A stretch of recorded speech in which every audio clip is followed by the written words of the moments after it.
Welcome everybody, welcome back. We have a second panel here today where you get the flip side of the equation that you saw earlier today. We have 4 people who are investors and one, I guess, Muddu, you're in a unique position. You have been in the industry long. He's an investor, an entrepreneur, everything. So we have, and particularly there's a couple of interesting experiences that he's had that we thought would be valuable for you guys to hear. So the way we're going to do this is we're going to start off, we'll have every one of the panelists go in turn introducing themselves and say a few words about themselves and their firms or their journey to where they are sitting over here. And then we will go with a few questions. So maybe Ashmeet, starting with you. Thank you, Gaurav, and thank you, everyone. It's really nice to be here. Ashmeet Sidana. I run a firm called Engineering Capital, and our tagline is Venture Capital for Engineers. We are seed stage investors, typically investing before traditional venture firms would invest. And I primarily invest in the IT infrastructure space, including security, which has been a very active area for investment for quite a while now. I made my first security investment in 2005 when I invested in Altor Networks, which was acquired by Juniper. And then more recently, I invested in companies like Menlo Security and Kentic, where I was the first investor. So really happy to be here. Cool. Hi, everyone. My name is Abhi Arunachalam. I'm with Battery Ventures. Battery is a 35-year-old venture capital firm, started out of Boston, but now with an increasing presence in the Valley. We're a multi-stage investment shop, so we'll go anywhere from seed, A's and B's, all the way to C and growth and pre-IPO rounds as well. And so the firm ethos has always been, let's not focus on a bunch of different markets at the same time. Let's pick 2 or 3 markets thematically for every fund that we want to go deep in, and then let's be stage agnostic and pick the best companies. And so sometimes, we might miss out on the early ones because we didn't see it, but we always leave an opportunity for us to get involved with the company at a later stage. So that's the motto of the firm. We're increasingly active in cybersecurity. We have a cybersecurity portfolio that's generally been good, but we're looking to increase our breadth because we continue to believe as the world moves to the cloud, enterprise infrastructure, a lot of core areas are under threat from Amazon, Azure, and Google. But we believe that cybersecurity is one area that's still fairly insulated from the whole cloud movement. So we're a big believer in the space. In terms of companies that I'm involved with, I was a founding investor in a company called JASK, which is in the next generation SOC and the intersection of AI and SOC. There's a second company that I also was a founding investor in, a company called Expel. This is a company started by the former CTO of FireEye, who was the co-founder of Mandiant, sold it to FireEye for $1 billion and then decided to go do something else. And the third company that I'm involved with, which is I'm on the board of, is a company called Vera Security. They're a document security company, and so they're solving this next-gen digital rights management solution. So that's the portfolio, that's the firm. Would love to hear your stories of any of your starting companies, and we can talk more. Hi guys, good afternoon. My name is Muddu, Sudhakar.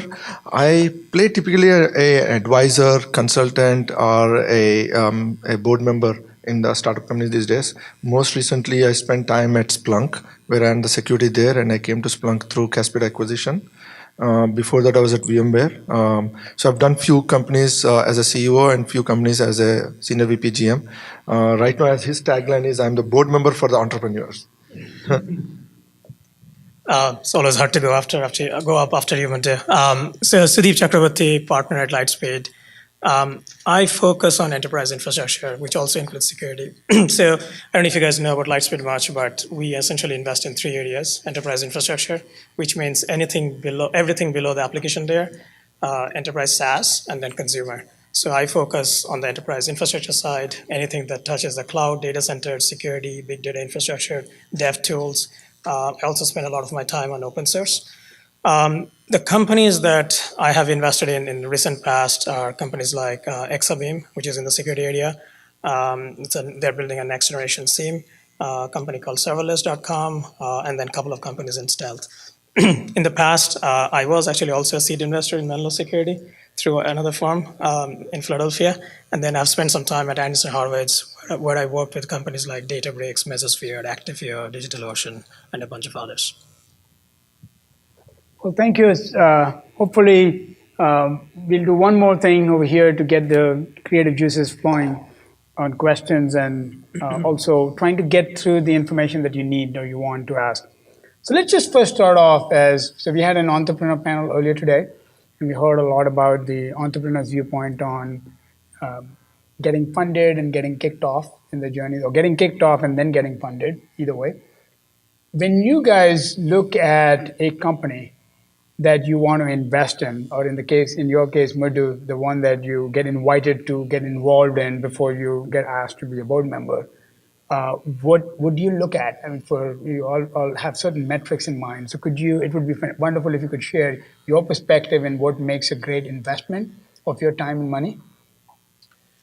Gaurav, that's a really good question. And it's important to understand that what makes a great investment is universal. It really doesn't have anything to do with security per se. And so you can apply those principles to security.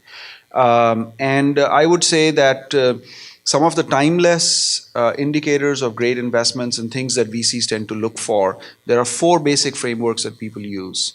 One is market size. How big is the market? How big is the need that you are trying to solve? Because a company can never be bigger than its market. And so you always start with that. The second is team.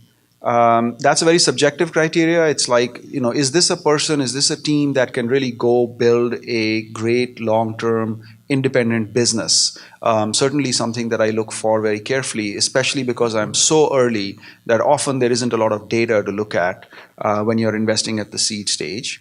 The third is barriers to entry, which is, what stops other competitors or incumbents from coming in and taking over the market from you. We just heard earlier that Amazon, Google, they're very, very competitive. And so you really have to think carefully about where is it that you can build something which would allow you to have an independent company long term. And then lastly, it's financials. At the end of the day, I am an investor, and so I'm looking for a good deal. In other words, I'm looking for something where I'm buying low and selling high. It's that simple. And so you have to think about it from a financial perspective.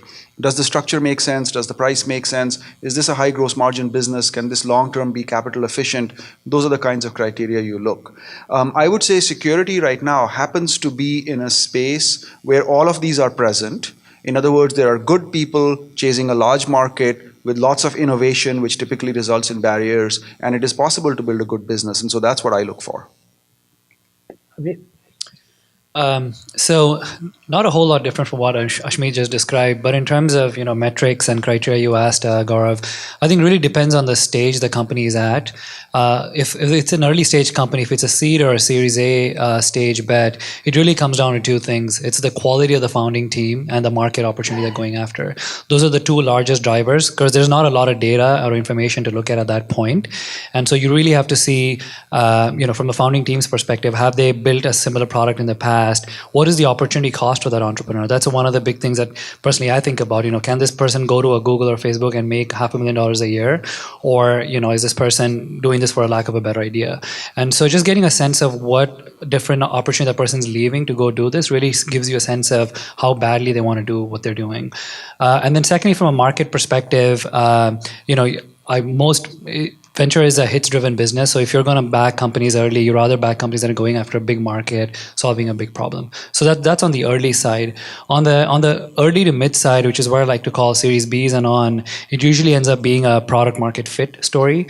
I think the first 2 criteria still apply, team and market, but now you're looking for evidence. If it's not necessarily, a lot of entrepreneurs ask me, is there a specific revenue metric that you look for? And it's not really the absolute number, but more the story of the customers, the early who's buying the product. Why are they buying it? And is there a pattern match that I can get across those purchase decisions? So that's kind of the story. And then finally, on the growth stage, when these are companies typically in upwards of 10 million and up in revenue, they end up being purely metrics driven, numbers driven, and then the market size plays a big factor. If this is a large M&A outcome, or is this going to be an IPO or an independent company? So those are sort of the broader framework we apply. Thank you. We'll get a different perspective from Muddu. Yeah, I don't know. I mean, I think I do agree with both of them, but I'll give you a different opinion. So I think, look, the number one is for all of you guys at this stage where you are, the team really matters. I think that both of them covered it. The team includes not the one founding member, right? So you have to have a team of one person will play the architect role, one plays the product management role, one guy plays the CEO BD role. So having the 2 or 3 founding team is the number one. All other things at Series A, seed stage really doesn't matter. The market size will evolve, even though if you're small, as long as if you have a good team, and good team can navigate to do it. So I look at that. Other thing that's important, look, even though security, like Ashmeet said, is important, I think cybersecurity is way over invested. I mean, if these guys want to give the money, take all the money and run with it. I would not invest in cybersecurity right now because, look, there are dead men walking. When I see out there, a lot of companies are dead women walking too. I mean, seriously, there's so much going on right now with how can I be an appliance? You are in 2017 building an appliance. And these are people, I mean, all over the place. There are people from Cisco's, the Palo Altos, Impervas. And then if you look at the number of workloads that are running on-prem. Remember, there was a metric at one point that drove VMware, like number of physical LAN ports was actually started coming down. That's what VMware really virtualized it, right? Same thing is having number of workloads running on a VM inside, like a number of vCenter installation per year, if you see it, it's going down now.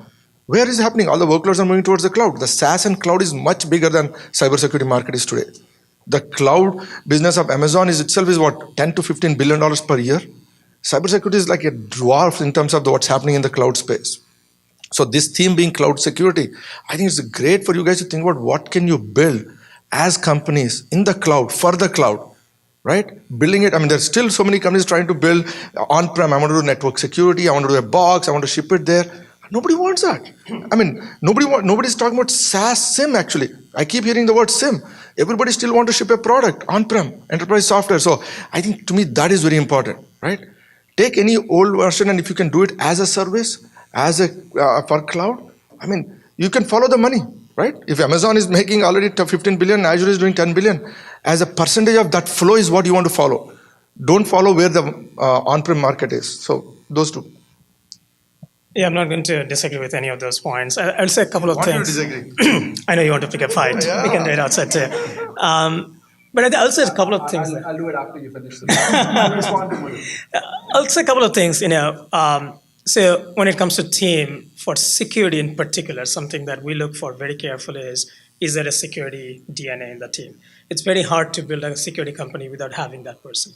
And the reason for that is, the go-to-market, the people you sell to in that market tends to have so much tribal knowledge that if you're coming from outside the space, it's hard to build a security company without someone on the founding team without the DNA. So we look very carefully at that. I do not fully agree with Muddu's point about Amazon, compared to Amazon or Azure, the cybersecurity market is a drop in the bucket. I do not agree with that. What I do agree with that is, with your point is, on-prem versus cloud. So, I can say this pretty candidly. I probably haven't taken a on-prem storage company meeting in the last 2 years because there's no point in us investing in a company that's... I just invested 100 million Rubrik. They have a hybrid cloud story, Yeah, just to be clear. Just to be clear. But let me clarify that. I haven't taken a seed stage on-prem storage company meeting because I mainly look at seed and Series A because in 5 years, that market is not going to expand. It's going to be shrinking. It's not going to disappear either, but it's going to be shrinking. But what we are looking for in cloud security is, I'm spending a lot of time in what I would call what's happening in the cloud native world. So assume that Amazon or Azure or Google, maybe a combination of all three, have won the infrastructure business. There'll still be an on-prem piece, there'll be a hybrid piece, but what you really need to build a company, and especially a cybersecurity company for, is what happens when the world moves to a combination of public and private cloud. And what is the value you can add on top of that? So that's what we are spending a lot of time in security, in application monitoring, in orchestration, assuming, again, you do not own the infrastructure and you do not care about that. So that's an area of active interest. You want to go first, yeah?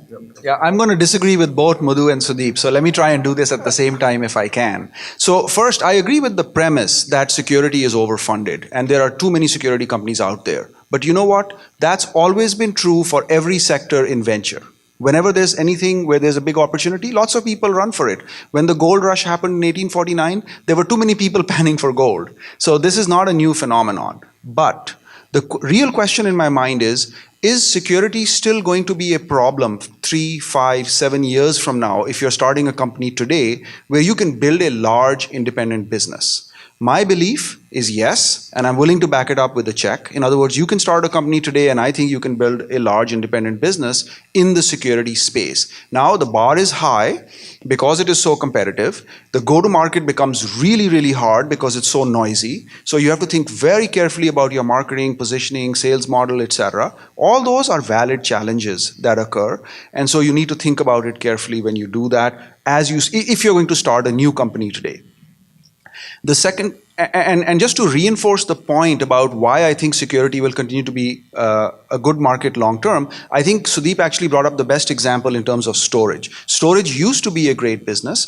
I think it's a very difficult, an on-premise storage business today is a very difficult place to start a new company. And so yes, total agreement that that would be a very difficult place to do it. But if you had something fundamentally innovative, if you had a new idea, I am an optimist. I believe people can come up with creative new ideas and you can go into any place and start a new company. And probably the best example of that was a press release that IBM, a very, very old, long-standing computer company, just announced with their Z series mainframes. Let's make 2 observations about mainframes. Number 1, there are more mainframes running today than ever before in history. In other words, on-premise, old architecture, very traditional system runs in a very different market. Now, yes, agree that that's a hard place for startups to go, but innovation still happens. Number 2, they just announced an entirely new series of mainframes which runs 100% encrypted. Their whole sale, their whole value proposition which they're selling on the new Z series is that they have all of this encryption built into the system. So if you have a creative new idea, if you're a fundamental computer scientist who thinks about things from the ground up, I would be interested in talking to you in security. And let's observe, security is an NP-complete problem. The halting problem, we know the theorem, all of us who studied computer science, it cannot be solved. And barring some sort of a quantum computing breakthrough, we will always have a security problem, and therefore it's an opportunity to build companies.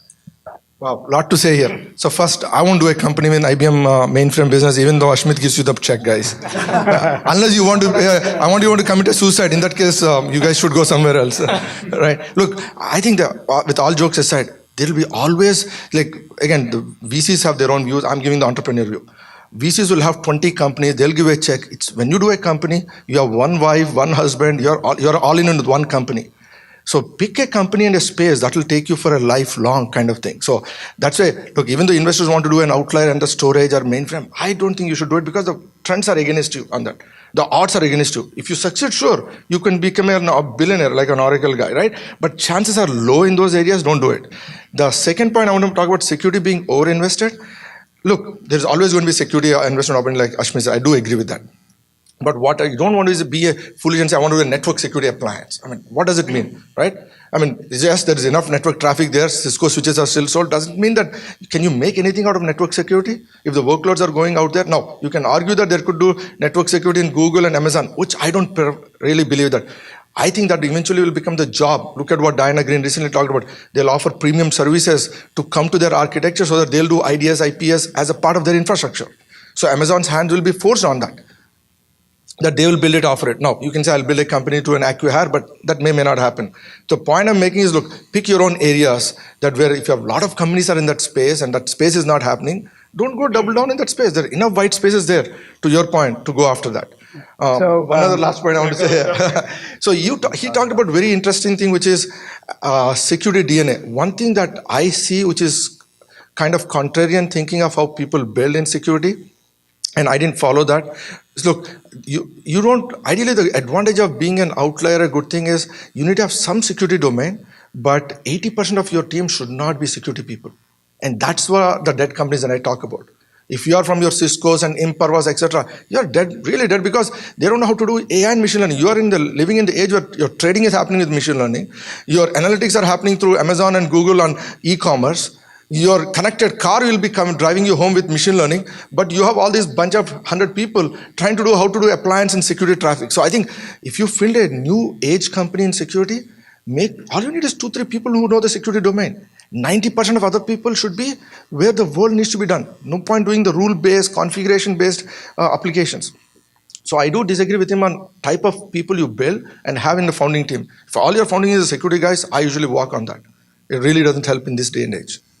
I think we are saying the same thing though, which is like, I don't disagree with you at all that you need, machine learning and so on. It's hard to disagree with you. Don't shake hands with me. So I think for me, it's more like, you have to have at least one person as part of the founding team in security. I strongly believe in that. I would not write a check to a team who does not have the domain expertise. The way, when you brought up AI machine learning, and I see, machine learning for X all day long, I actually am jaded, frankly, and for me, For me, it's more about, I don't see a new great company coming out when a bunch of AI experts just come together. I see a great company coming together when someone with domain expertise pairs up or partners with an ML expert. That's where I think, you need to rethink the same domain, same problem with a different approach, but you still need the domain expertise, at least in the founding team. To your point, I think I'm much closer to Ashmeet in the sense that I think there are a lot more cybersecurity companies to be built. They might look very different, but they will be built, and there will be billion-dollar companies built. The thing is, for me, the part I struggle the most in cybersecurity is a company comes to me and they have like 3 logos on their slide. It's very hard for me to really tease out, is it like 3 logos because JP Morgan has $200 million security budget and they can try everything on the market? Or is it like 3 logos that really, really needed this solution? And that's the hardest part I struggle with, frankly. So let me make an observation based on what Sudip just said on what I see in the security market in terms of where entrepreneurs are active right now and what they come in. What I see in security is a ton of Me Too companies. In other words, I just don't see the innovation. It's easy to stand up and say, look, I've got a security company, I'm going to put a Band-Aid on this problem. Because, as we just observed earlier, there will always be these holes in security, and so it's easy to think of a Band-Aid over there. There's very few truly innovative companies. If you have a fundamental innovation, and I'll define an innovation for you, I'll define a technical insight for you. The way I define it is very simple. If I tell a good engineer what you're doing, they will not know how you're doing it.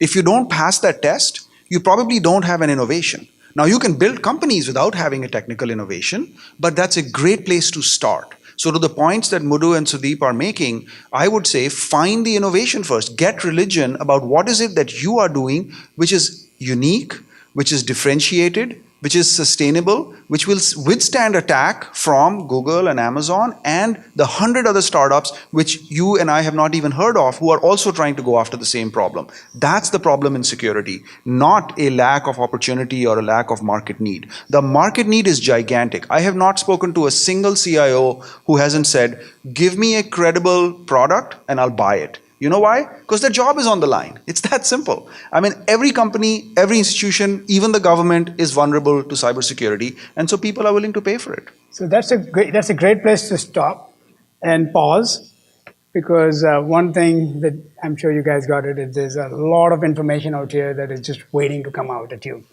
But let's take a few questions from the audience of what you want to ask. Go ahead. So Ashmeet's point, right?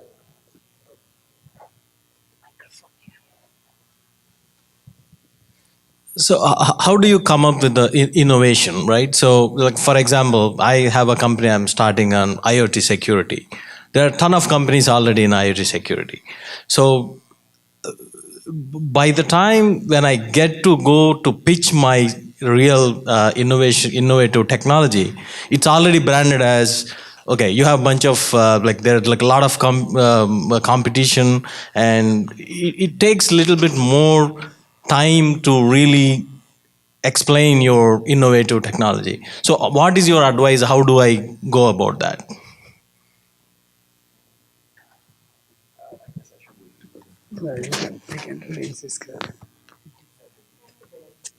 Yeah, maybe we can share the microphone here. So look, I don't know the creative process from where innovation comes. That's a question for biologists, psychologists, philosophers. That's outside the scope of what I know about.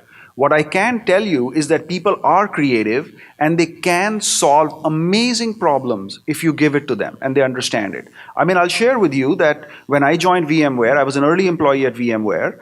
We were a very small company. We could all sit in a room like this and we used to talk about it. And when I was going to join, everybody who I asked for advice said, don't go join another operating system company. The last new operating system was written 30 years ago and there is nothing to do over there. And I'm like, man, I studied operating systems at Stanford. This is what I love. I mean, this is what I really want to do. And it was so amazing because there was a fundamental innovation over there.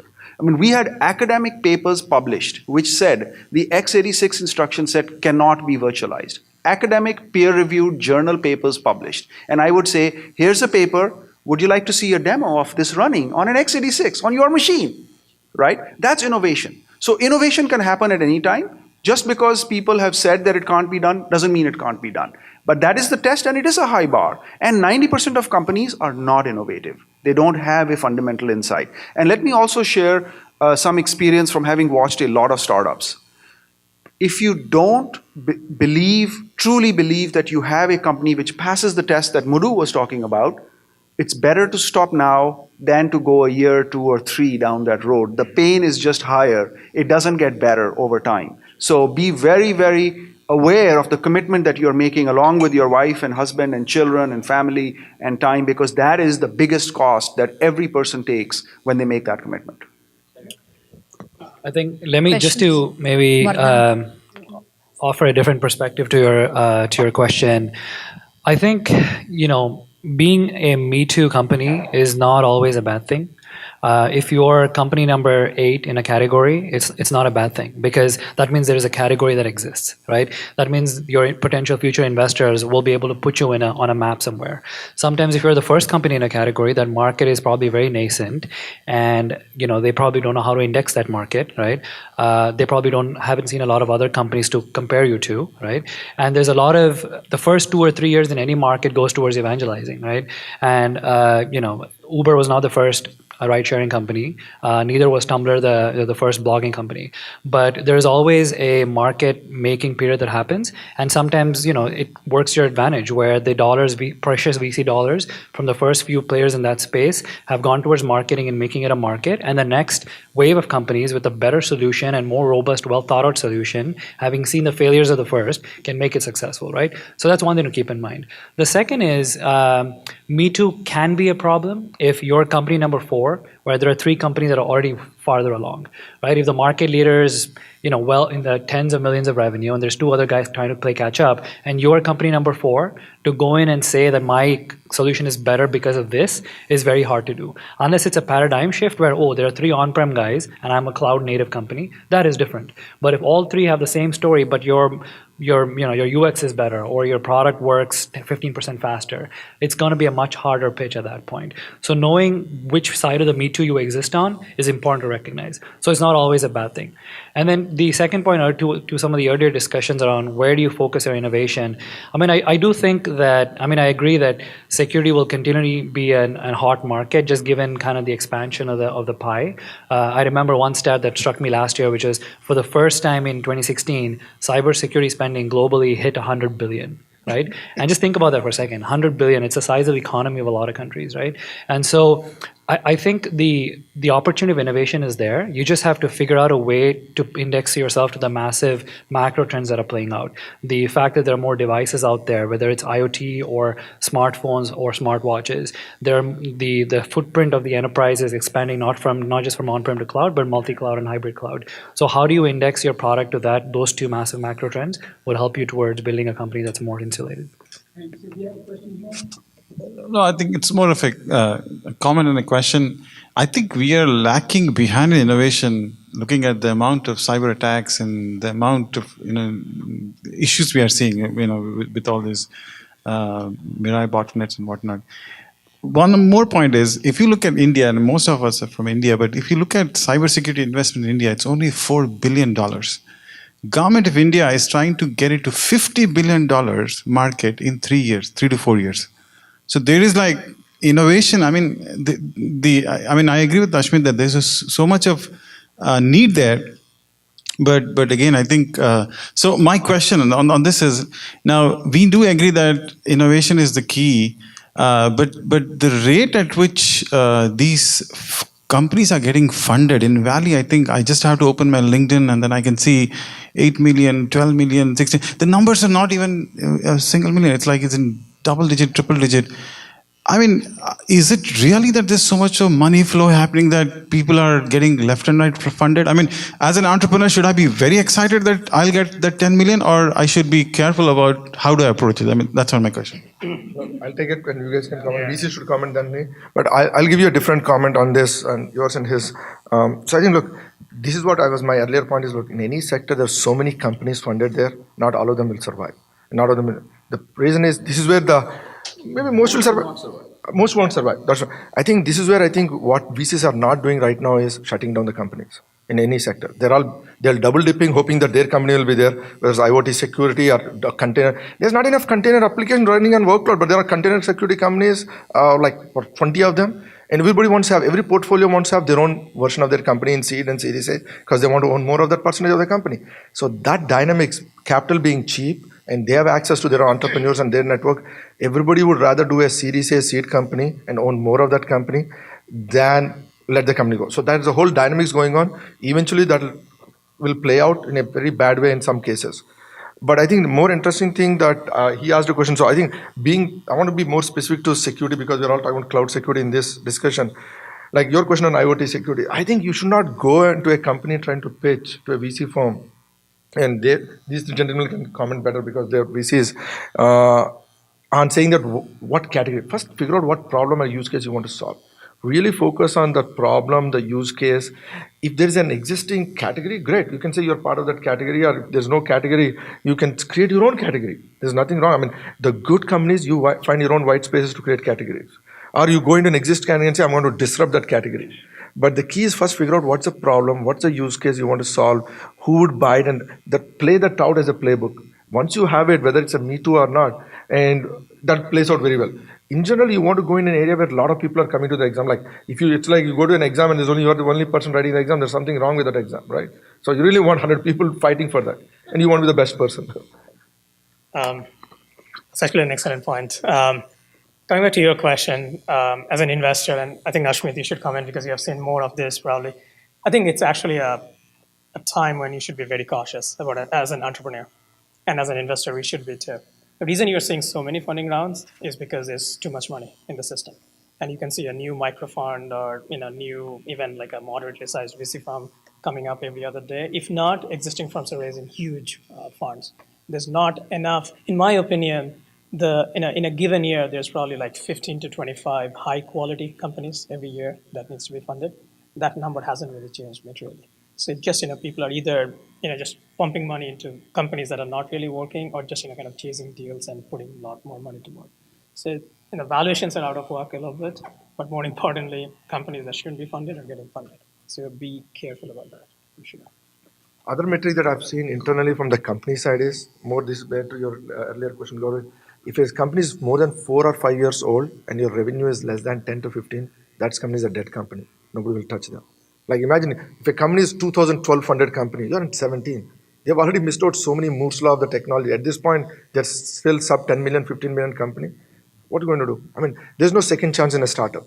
So remember those metrics, like either you become like 40, 100 million company in less than 2 to 3 years. If not, might as well walk, shut down the company. You should be the first person going to the VC and say, let's shut down this company.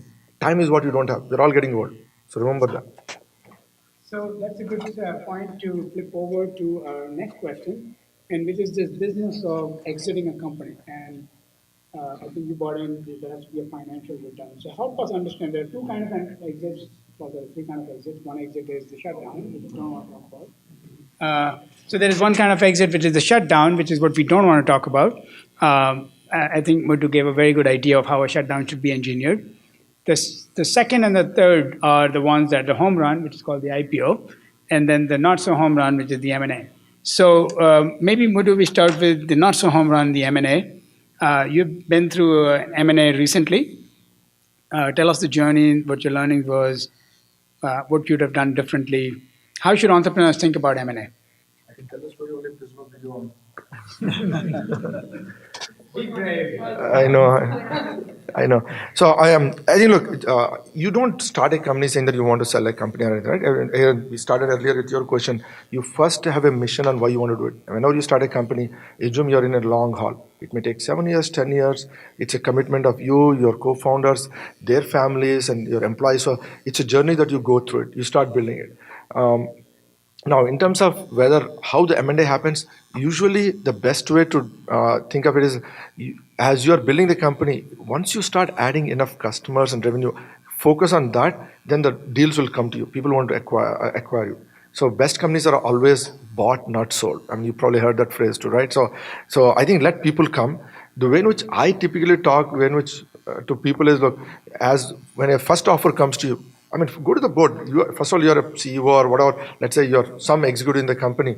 You and the founding team and go to the management team and go to the board, and you'll talk it over. And if it doesn't make sense, you'll say no. And sometimes those offers may go away after you say no, and maybe that may not come back to you. But you should not think back and say, as soon as the first offer comes, I want to just close, because what happens is, the moment the offer comes, the executives and the management team, if you're assuming many companies, they are not honest, most companies, some people are honest, and you start sharing that information, people will stop working.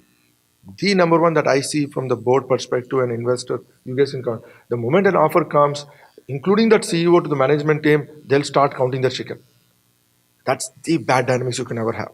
So usually I try to discourage any conversation or encouragement at that early on. If you're not in a mood to take it, now if you're in a different dynamics where you're up for a sale, that's a different discussion. You're building a company or growth, don't encourage this, because the entrepreneurs of any shape and form, unless those people are a different breed, most people will start defocusing a lot. That can be detrimental in making your quarters, building your product.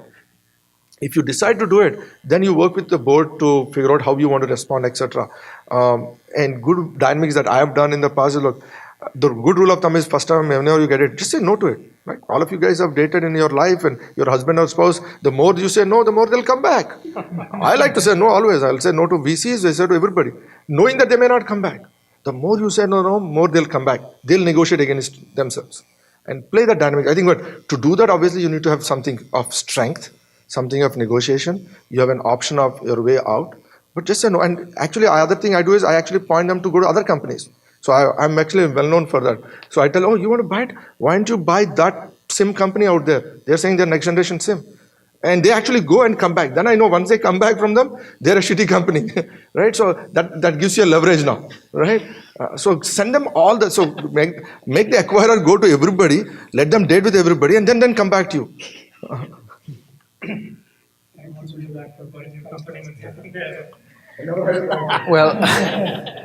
Well, Muddu has some really good advice on the tactics of going through an M&A process, which is arguably the riskiest stage in the process of building a company. It really is hard, and for one of the reasons, of course, Muddu identified, which is that people stop working when they find out about it. It's also the point at which wealth creation happens most often, since IPOs are so rare. So let me just take a little segue on IPOs and say it's really unfortunate that IPOs are so rare, and that we have killed sort of our public market here in the US over the last decade or decade and a half. Just a statistic for you, at the peak we had 10,000 public companies. Today we have only 3,500 public companies left in the US. So it's a real travesty that you and I as ordinary citizens can't just walk up to the NYSE and buy shares in so many companies out there which deservedly should be public, in my opinion. So coming back to the M&A side, it is a very dangerous time. It's a very difficult thing to execute well, and the tactics really matter. So whether you should get a banker or not depends on your experience, depends on how much leverage you have, depends on so many factors over there. That's where advisors come in. That's where your board comes in. That's where trusted people who've been through the process over there come in. If you can go and get a lunch with Muddu, try and do that. If you can get him on your board, even better. And if you can get him running your company, even better, because he knows how to do that. One more to the IPO topic. Yeah, maybe I'll on a quick comment on the exit market. I think Ashmeet brought up an excellent point that companies are staying private longer than before. And if you look at the private market valuations of unicorns or billion-dollar companies, then that bucket has gotten ever bigger. And so I think the hedge fund market has been primarily impacted by it, but then very soon you'll start to see a flight to safety happen on the VC market as well. I think from as you're thinking about the M&A, just maybe a different perspective. We do a lot of these analysis regarding how is the exit landscape trending. And one of our key takeaways, and this applies purely to enterprise infrastructure, so I'm not talking about consumer companies or application software, but purely on enterprise infrastructure companies, most M&A exits happen in the sub $300 million range. And so if you look at any stat by any measure, within the sub 250, sub 300 is where most organizations are comfortable making a quick decision and buying a company. Once you pass that mark and you're talking about 500 plus, there's very few M&A outcomes that happen between 500 to 900. That's kind of the rare hemispheres, like being on the top of Everest. It's like it's a rarefied space where it may so happen every once in a while, but it's a rarity because you need to still go through the board approval, and the bet is big enough where the company would rather think of a bigger idea. And so if once you're past that stage, you have to be thinking about an IPO potentially. And so if as an investor, we always look at this when we're looking at companies. If you're trying to get in early, then we're going to underwrite it as a base case. If this thing doesn't take off, it's going to probably sell for less than 300. But if we're going to invest in a company at a valuation beyond 250, 300, then we better know that this company is going to go public. And so as entrepreneurs, even for yourselves, if you're at that stage where you've done your previous round at, let's say, 100 post, and now you're considering if you want to go to a growth round at maybe 150 or 200 post, one thing for you to ask yourself is how big a company can you get? Because if you think you're going to be a company that ends up falling in that first bucket of sub 300, there's no point raising capital at 150 post because you're only going to dilute yourself. You're going to make a good 2x return for the last investor, but you're going to unnecessarily dilute yourself. And so, as you consider M&A options along with the tactics that Muddu discussed, have like a good sense of compass for yourself as to how big a company you think this can actually get, and keep these historical outcomes in mind while you do so. So that's a good point to talk about. We hear about IPOs. Yes, it is very sad that IPOs are not happening. But when you think of IPOs last year, I get to think of Lightspeed. We got in lots of IPOs last year.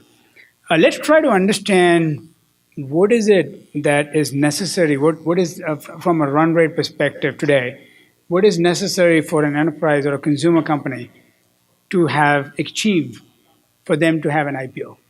And maybe we'll start off with you, Sudip, on this. So I can't say I have too much experience, because none of my companies has gone IPO.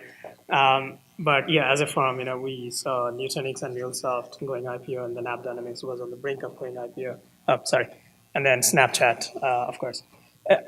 I don't know if there's a magic number, but I think I've also been part of boards of companies that are on the brink of going IPO.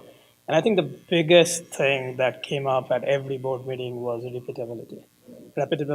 And just kind of the ability to forecast your next quarter or maybe the next 2 quarters. Because if you don't do that after going public, it just that's like you basically destroy value. So the way I kind of see on the enterprise infrastructure market is, I think to Abhi's point, it's only a handful of companies are going public or are set up to go public. But if you think you're not going to reach there, just manage your fundraising strategy really smartly and carefully. Because I would push back. You said it's a no home run outcome. It could be a great home run outcome if you are smart on capital raise. And for the investors, and definitely for the team. So I don't know. I don't have any great insight into what makes an IPO company other than being very reputable. I just want to comment. I was thinking about something earlier, going back to M&A comment, and I don't know if Abhi, you mentioned it. One thing that's important is as you're building the company in the revenue, there's an inflection point on the multiple that you get in M&A, on whether it's a paid on the multiple of the revenue, or multiple of the strategy and vision. So many entrepreneurs, where I see is other side is you have a vision of where you want your company and your baby to go. That's your vision, but also understand the acquirer vision, right? If I'm XYZ company and if I'm a vision there, if I'm going to buy you, it's your job to understand where I want to go there. I imagine my puck is going there. So you cannot convince me to change my imaginary the puck will go here. So now to get me there, if you can join me and make my puck go there faster and sooner, I'll pay you a lot more multiple than a regular multiple. So that's something is very important that in how you think about strategy, vision of this thing. So you guys have to network with the potential acquirers just to understand where they think the world is going. Right? Many times you know where the world is going, but let's find out what it is and how you can do A plus B to get to that C is a very important aspect that a lot of entrepreneurs don't spend time. Start thinking about that. That's useful usually. I just want to add on the IPO comment that a good rule of thumb for you to use in terms of what it takes to go public in our markets today is 100 million in revenues and 50% year-over-year growth. That's a very, very simple metric. If you can hit that, it's not accurate, it's not necessarily even right, but it's a good way to think about it, certainly in an early stage company in terms of if you can hit that metric. Now, there are companies that go out without that. I had a company go public last fall, Azure, and they didn't have that revenue metric, but they were growing very rapidly. They could convince the market and the bankers and ultimately the buyers of these IPOs, which is the large institutional investors, that they had the capacity to grow into a very large market, and so they did go public. But it's hard. It's hard because our regulatory framework has become so difficult. It's hard because we are so litigious now, and we've really made the CEO's job practically impossible and so distasteful that I want to come back to the point that Sudip made, which is that an M&A is not a bad exit. So I would actually push back, Gaurav, on you, that I think a thoughtfully constructed company which has an exit, which is capital efficient, can be good for both investors and CEOs or founders, employees. It's just a thumb rule to say that, yeah, it's great to get an IPO. I think those days are gone when we could just by default choose that. And today, if you're an entrepreneur, you have to think thoughtfully about both paths and see how is it that you can execute in a way that's a win-win for all the parties around the table. Great, thank you. And Abhi, back to you. Yeah, one final thing to close on what Ashmeet just said, M&A versus IPO. I mean, it's funny. I mean, Battery's been around for 35 years, and we've had dozens of companies go public. But our best, from a return perspective, outcome to date has been an M&A outcome, and it was largely driven by ownership and to Sudip's point earlier, which is smart fundraising strategies. One thing to keep in mind as you consider some of the tactics that that Muddu mentioned is, I think it's important to have that compass like we talked about. So taking meetings with corp dev guys so you know what you're worth, what revenue multiple you are, either from a strategic perspective or from a revenue perspective. But also keep in mind, if you're actively fundraising, you got to be very discreet about these meetings. Because if the word gets out to an investor that you took a meeting with a corp dev person, that's the first sign of exit for them or escape. And so, keeping dual strategies seldom works, and if you're trying to, the word gets out. And so make sure that if you are talking to a corp dev person while you're still building a company, it's a person you trust, and you can have these meetings very discreetly, because that is one meeting you want to keep under the wraps. I'm going to contradict him. So I actually don't take meetings with corp dev guys. He's right. Never talk to a corp dev guy. Hang up on him. Talk to the BU guys. Seriously, never take a meeting from any corp dev, biz dev guy. He's doing a job. Once the more he talks to you, the more he can help himself than you. So talk to a general manager, talk to the BU head, talk to the P&L guy, talk to the CEO. So they have their vision. Corp dev guys will come in only at the end, late in transaction. So don't talk to them. Be polite to them, but you shouldn't even spending time with them. So are there any questions in the audience? Back to you guys. So I had a question. Can you give some insights on why all of you feel that security is an area where there should be more and more startups or VCs should be investing more in that space?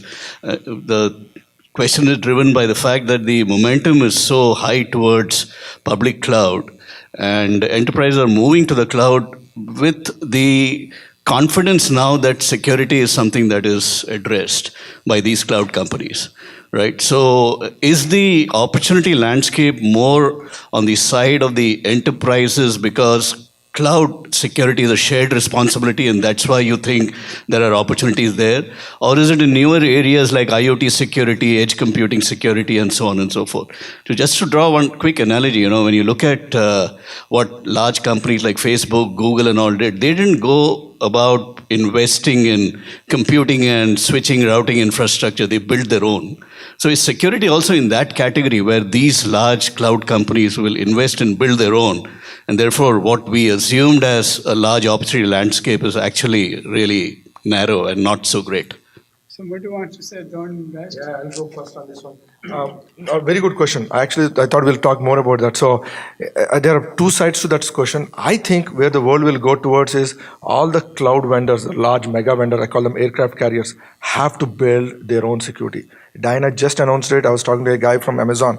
He said that he has a marketplace. That model won't work. It'll be forced on Amazon's hand to build their own services, whether there is offering, let's say, compliance, PCI, GRC, all of that stack, they have to provide it for me to come and put there.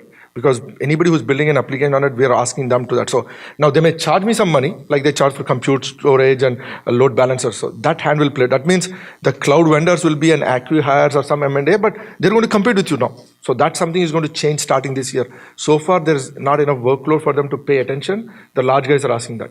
The second side of which is, look, I truly believe the white space in security will be in, I'll pick like take the European GDPR law. Nobody in the valley really talks about it. When I'm out in Wall Street or when I'm talking to in London, all I hear is GDPR law. It's going to come into existence. It's like a Sarbanes-Oxley in 2003. It's like a Dodd-Frank bill in 2009. That's going to change the life of every company, whether you deal with Europe or not. So what will happen? That changes encryption. Encryption everywhere is going to happen. Encryption as a service is going to happen. So to me, that's a large enough white space. You can create an IPO company and M&A that you have to figure out. But that's a market you can go solve problems there. Similarly, if you look at in the space of cloud security, given the workloads are happening in the cloud, not just container security, like to make an application certifiable, to go through a PCI and compliance, etc., on the certificate of on Amazon Azure, there's no companies, right? Really, there are only 2-3 handful companies. There's one company here, so Domo9 is the only company that I know of, right? So if you can think in that space, and then you look at how many companies are doing SOC automation and incident response. There are 12 companies out there. Everybody doing on-prem software. Every VC firm. That's what I was talking about. Like those companies will get an exit, maybe a $50 million, $100 million exit, but the spaces that which is like cloud security, SaaS security, as a service are left empty today. Because most of the security people who started companies, they all came from network traffic or on-prem guys. So this is where if you can get a cross-pollination of the team, if you go get people from Salesforce or Workday or Azure and Google, those guys coupled with security, you can get very interesting companies now. I'll just make a quick comment. I think it's an excellent question because it's something, we take into account every time we are looking at an infrastructure company, right? Are you building something that Amazon should build tomorrow? I think one trend that we are picking up quite a bit is what I would call, maybe like 2 years back, it wasn't even on my mind, but we are picking up quite a bit now is multi-cloud.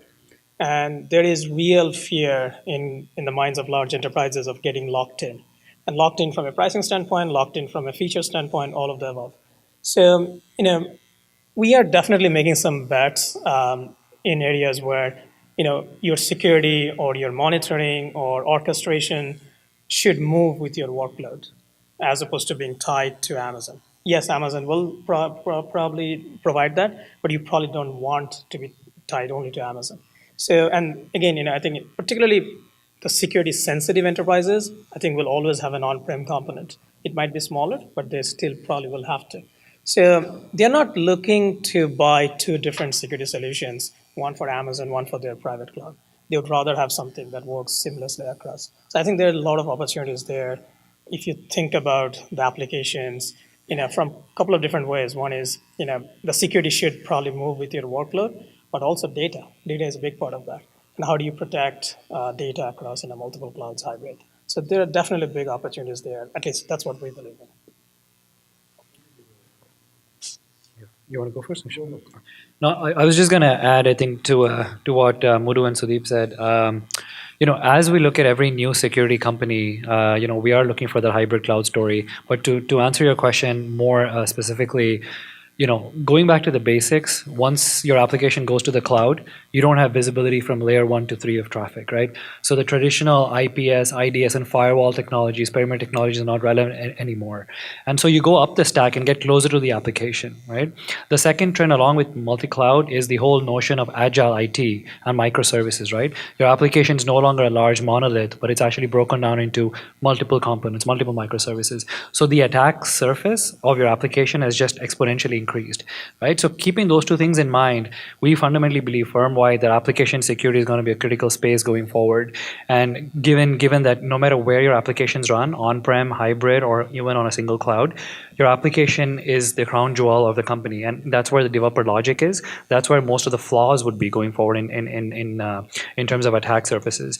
And so, if you're a company that's focusing on application security, we'll be more than happy to talk to you, because given the different touch points it has, from IoT to mobile to to multiple cloud and the like. So something to keep in mind. Let me tell you why I believe security is a good place to be looking for opportunity to build a startup.